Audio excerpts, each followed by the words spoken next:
Coup de projecteur maintenant sur les barrages hydroélectriques. Vous savez que les syndicats d'EDF redoutent leur vente partielle à des groupes privés dans le cadre du projet Hercule. La division du groupe public en 3 branches avec ouverture du capital. Ce projet est en cours de discussion avec la Commission européenne. Et même si l'État déclare vouloir préserver son indépendance énergétique, rien n'est pour leur garantie. Le reportage de Sandrine Fedel et Michel Anglade. L'ouverture à la concurrence des barrages hydrauliques. La question refroidit les relations entre la France et la Commission européenne depuis 15 ans. Les barrages, des réserves d'eau et d'électricité. Ils représentent 12% de la production électrique.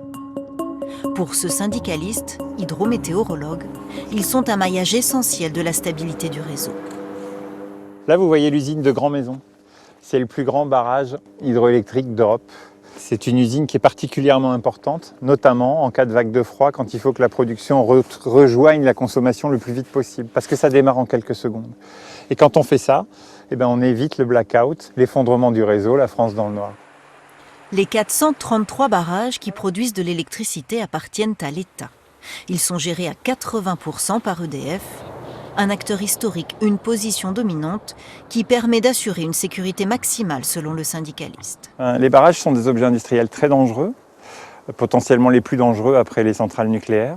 Le barrage du Chambon, sur lequel on est aujourd'hui, est bien connu des Grenoblois. C'est un des 2 barrages avec le barrage de Monténard sur le Drac, qui en cas de rupture entraîne au bout de 3/4 d'heure une vague de 4 à 6 mètres dans les rues de Grenoble.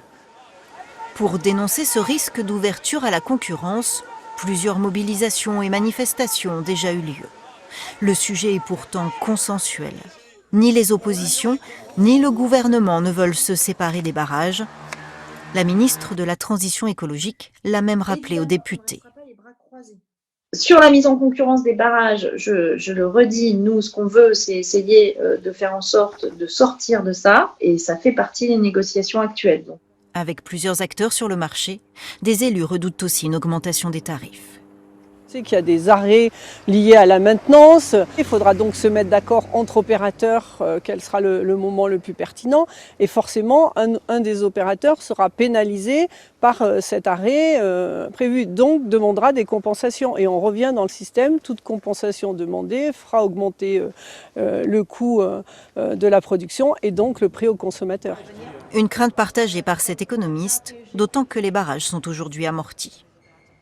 Les barrages hydroélectriques ont été financés par les contribuables français. Ce n'est pas au moment où ils sont rentables qu'il faut les vendre ou en tout cas ouvrir à la concurrence pour le secteur privé. Il s'agit d'un patrimoine naturel et d'infrastructures qui sont stratégiques dans le cadre de la souveraineté énergétique française.